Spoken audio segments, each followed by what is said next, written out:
Hello everyone, I am Dr. Huma Yaqoob and the topic that I will be talking about today is the memoir and our understanding of it. But before we get to memoir, I would first like to show you this very famous painting. This painting, it is titled as The Persistence of Memory by Salvador Dali. The reason that I have chosen this in my lecture is because in order to understand the concept of a memoir, one needs to first understand the importance of memory. The clocks that you can see here seem to be melting, almost suggesting that time is fluid and subjective, as opposed to our idea of it being rigid and the same for everyone. Now, time is subjective in the sense that after a passage of time, our perceptions can change. Our memories are also influenced by time. Now, when we are talking about memoir, let me first explain the word memory. So, what is memory? Memory is the recollection of past events, but it is not always reliable. Although the way our memories make us feel can evolve over time as we gain distance and perspective from the original moment, this evolving nature of memory is crucial to understanding memoirs, as they often reflect the author's changing perceptions and emotions over a period of time. Now with this, we come to the term memoir. Now memoir arises from the French word mémoire, meaning remembrance or memory. It is a non-fiction narrative writing based on the author's personal memories. It presents a narrowed focus, usually a particular time phase in someone's life or career, and it is the history or record composed from personal observations and experiences. Now, memoirs are characterized by a focus on memory and subjective interpretation. Now, it is of utmost importance to note the fact that a memoir shares autobiographical elements, yet it is very different from a traditional autobiography. So, of course, memoirs has several elements of an autobiography, but of course, the two are not interchangeable. Now, a memoir typically deals with a specific period or event in the author's life. Like it is a focused exploration, as I said, of a particular aspect or theme of the author's experience. Now, these experiences are unique to the author and they can range from specific relationships to certain hardships they faced in their lives. And whereas an autobiography, on the other hand, is not so focused because an autobiography can be a summary of the entire life of the author from birth to the time that when he is writing the autobiography, and it presents a complete picture of the author's life. That means you have the entire timeline of events of the author's life as they have occurred. Now, on the other side, a memoir, a memoir is a more subjective thing, and it allows the author to share personal insights and interpretations. And however, an autobiography tends to be more objective, as I already emphasized, and tends to be more objective and presents a factual and detailed narrative of the life of the author. While authors' personal reflections surrounding a particular experience or theme are portrayed in a memoir, an autobiography is more of an account of the author's experiences, his relationships, his achievements, etc. Now, here I have mentioned some of the many sub-genres of memoir, as you can see on the screen. And as I said earlier, a memoir is very unique to the author, and this results in us having a whole array of topics that are explored through memoirs. We can have a travel memoir like Wild by Shadul Strayed, where the author goes on a journey of self-discovery by going on a solo hike along the Pacific Crest Trail after the death of her mother and the end of her marriage. Then we can have culinary memoirs like The Apprentice by Jacques Pepin, where the author pens down his journey from a young apprentice in French kitchens to a celebrated chef in America. A professional memoir like To Pixar and Beyond by Lawrence Levy. This provides an inside look at the business side of a creative company like Pixar and helping to turn it into a powerhouse studio. Now, another memoir like Surprised by Joy by C.S. Lewis is a spiritual journey where C.S. Lewis he reflects on his search for meaning and his conversion to Christianity. And let's take another memoir, When Breath Becomes Air. This When Breath Becomes Air by Paul Kalanithi is a poignant medical memoir which details the author's journey from a neurosurgeon to a patient facing terminal cancer, allowing him to explore the meaning of life and death. So, like these are the various type of, as I said, subgenres within memoir which I am talking about, which I am discussing. And another such memoir is The Glass Castle. Now, The Glass Castle by Janet Walls is a coming of age memoir about resilience and survival. Like this particular memoir, as you can see, it shows the unconventional and often troubling childhood of the author and highlighting her relationship with her parents and their nomadic lifestyles.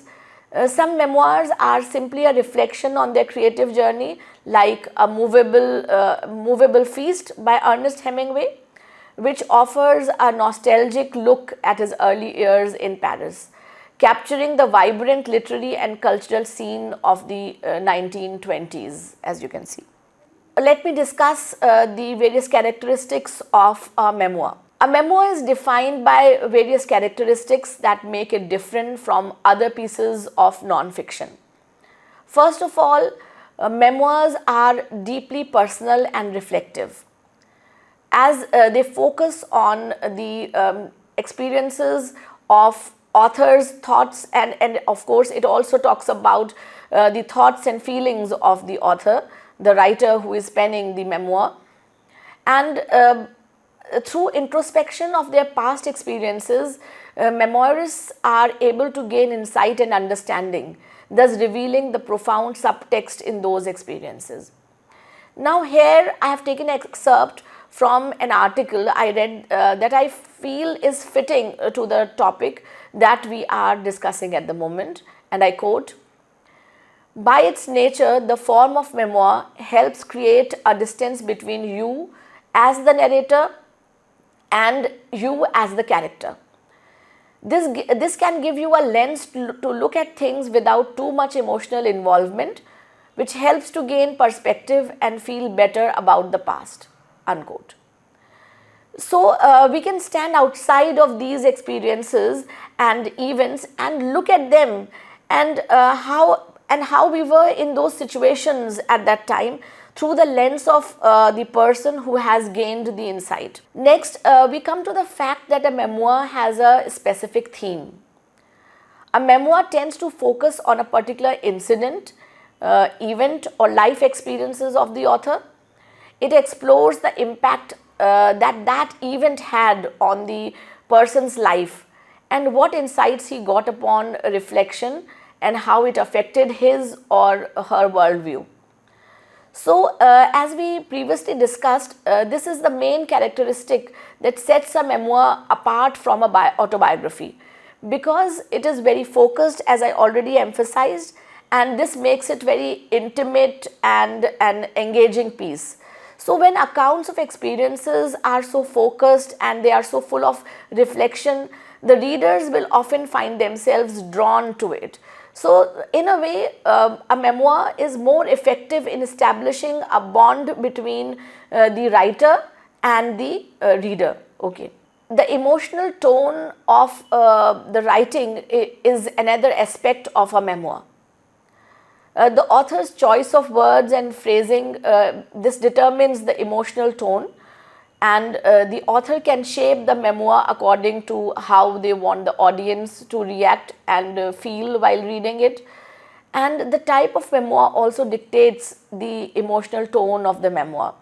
A memoir chronicling heartbreak and loss, for example, will be vulnerable and elicit an empathetic response. A memoir about vacationing across continent, on the other hand, will have a very different tone.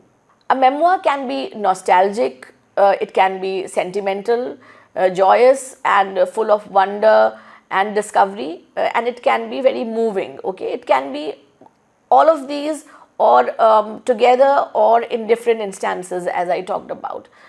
Now, it all depends on the emotional tone the author chooses to employ in that particular memoir.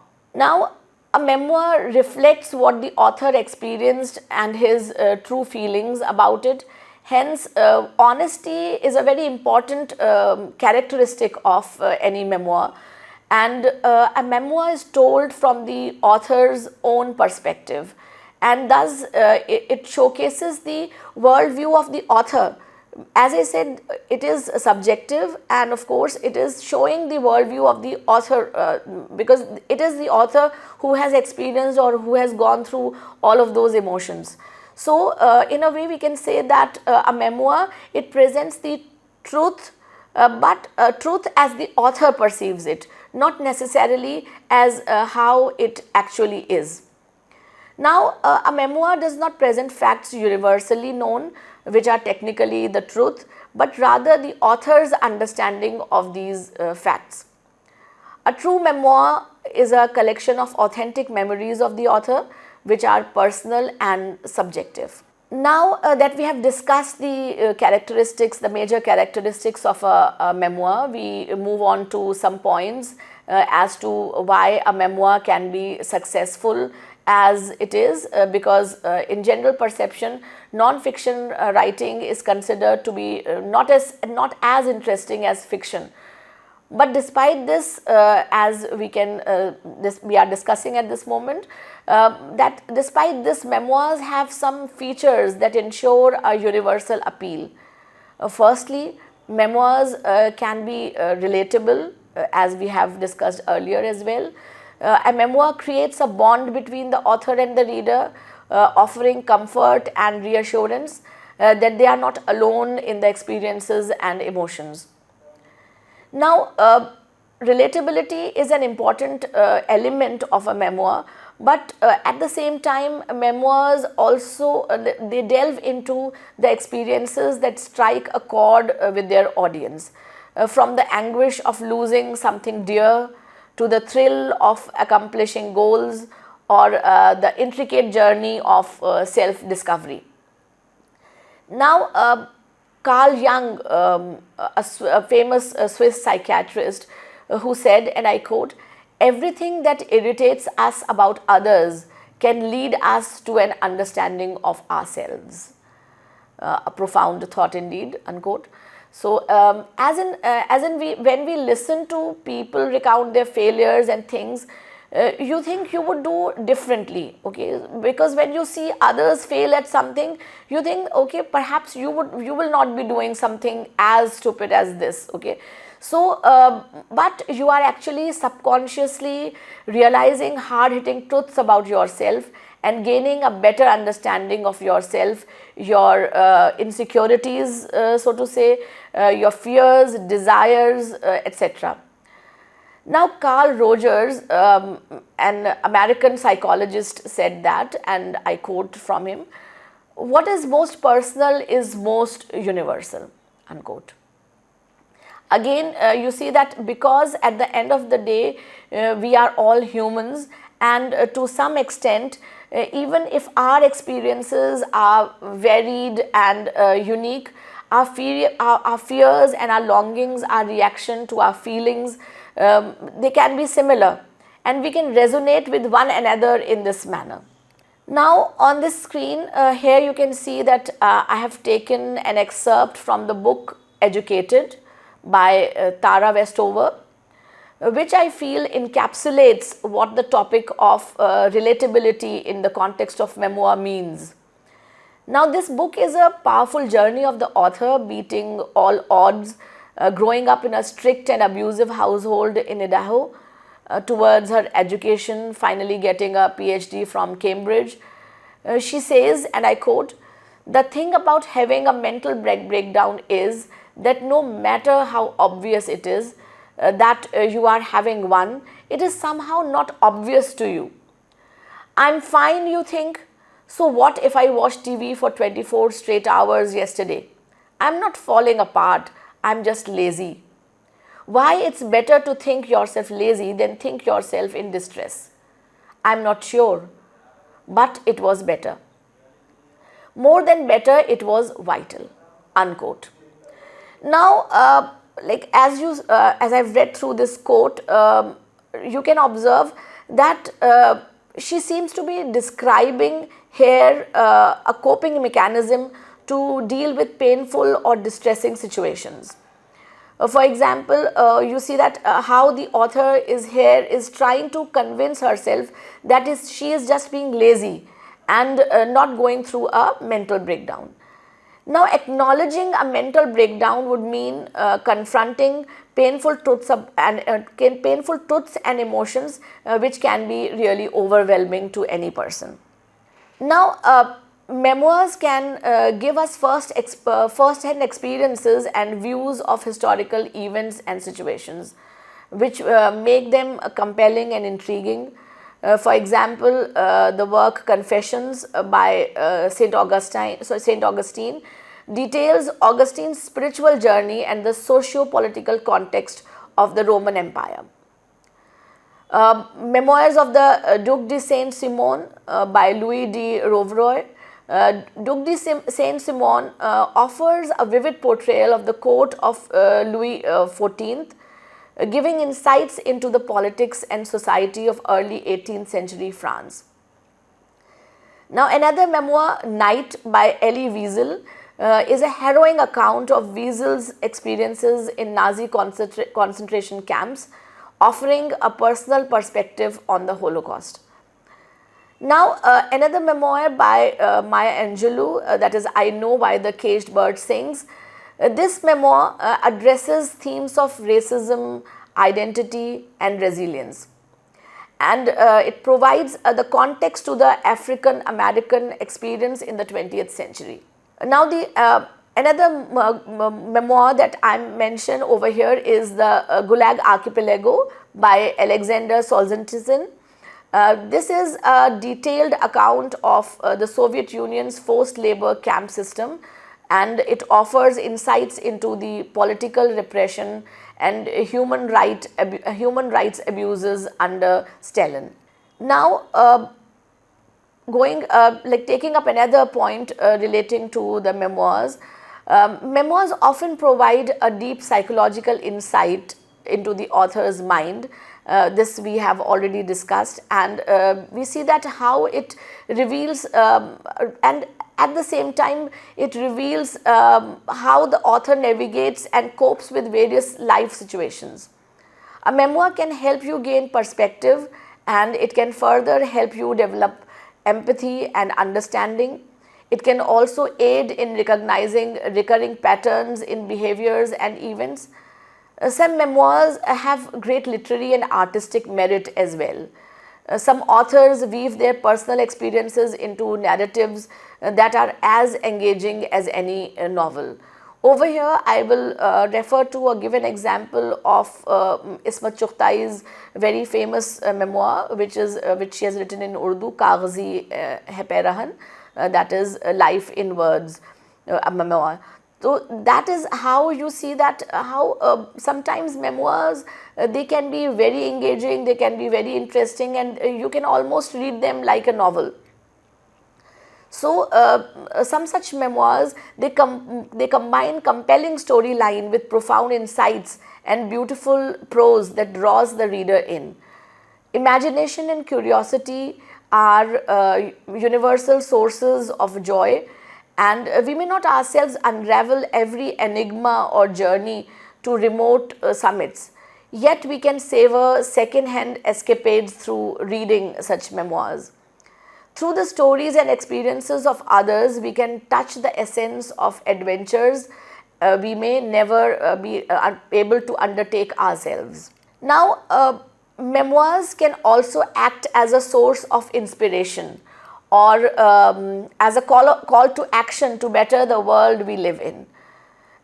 Like through these memoirs, what happens is that the author is able to talk about their own personal hardships, their experiences, their fight for injustices, and their impassioned writings. They can really ignite new passions in the reader, and even they can ignite the reader to take up new challenges. They can ignite the reader to fight for a cause, or to set a goal for themselves. Over here I would give the example of Unboard. This is a memoir by Wangari Maathai. Like how Unboard is an empowering memoir that recounts the journey of Wangari Maathai as an environmental and political activist in Kenya, ultimately earning her a Nobel Peace Prize. Her story is an inspiration which demonstrates her resilience, her courage, and the power of grassroots activism in the face of adversity.